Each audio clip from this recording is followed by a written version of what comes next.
I'm LongTemple, and this is an open page where grown woman conversations are always welcome. And today, we're going there.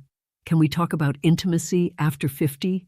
Because somewhere along the way, the acrobatics left the bedroom, and I, for one, am perfectly fine with that. At this age, I'm not worried about whether the lights are on. Baby, leave the lights on. I paid good money for this face, and I'm certainly not spending the evening worrying about whether you're looking at me from my good angle. At this age, if you've made it into the room, you've already seen enough to know what you're working with.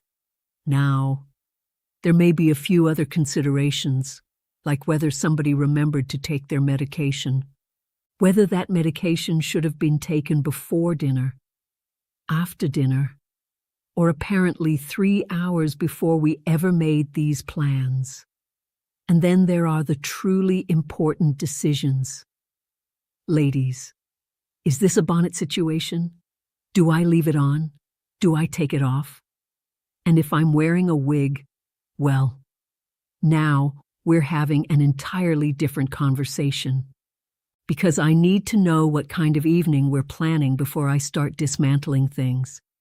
And gentlemen, you have your own surprises.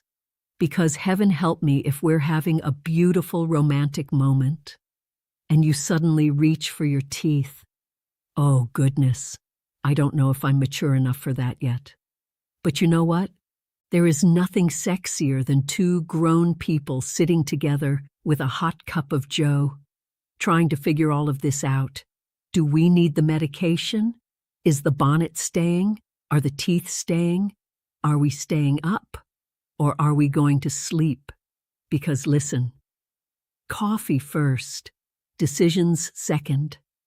At this age, nobody needs to be making important choices tired.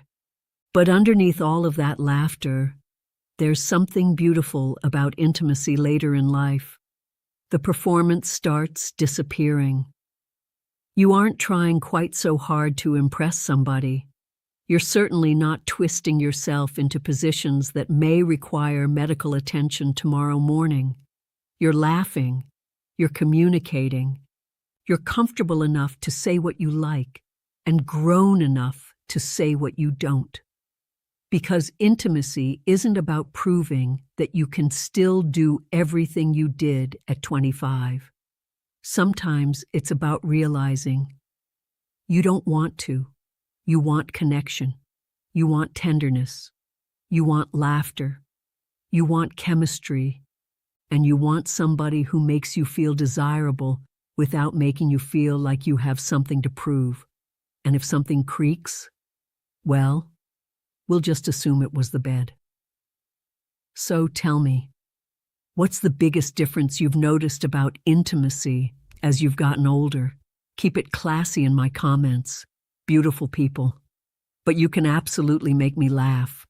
And if you have a girlfriend who would laugh a little too hard at this conversation, send this to her. You already know exactly who she is. Because grown love is still sexy.